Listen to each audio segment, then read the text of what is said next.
திருமூர்த்திகளில் ஒருத்தர்.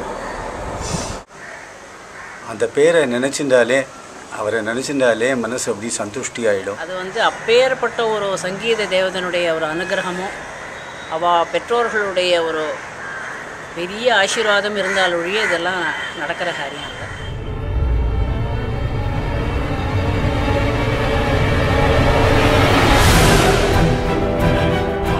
ஸ்டைல் எப்படின்னா அவரோட ஃபிங்கரிங், அந்த கையில் அவரோட ஒரு ஸ்வீட்னஸ்ஸை வாசிக்க ஆரம்பித்த உடனே முதல்ல அவளுக்கு என்ன தெரியும்னாக்கே அந்த ஒரு ஈஸ்தட்டிக் சென்ஸ்னு சொல்லுவாள், அந்த ஜனரஞ்சகம்ங்கிறது தான் முதல்ல வரும்.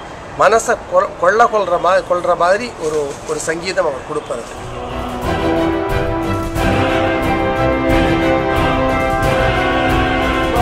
அதிசயமான கடவுளோட ஆசீர்வாதம் இருக்கு, பூர்ணமாக இருக்கு, சம்பூர்ணமான ஒரு ஆசீர்வாதம். சந்திரசேகரனை சுமார் 50 வருஷத்துக்கு மேலாகவே எனக்கு தெரியும்.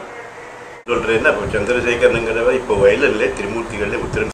வயலின் வாசிக்கிறாரா அல்லது விரலை கையில் வச்சுட்டு அவர் தொண்டையான பாடுறதுக்கு பதில் இந்த 2 விரலால் பாடுறாரா? பெரிய மகா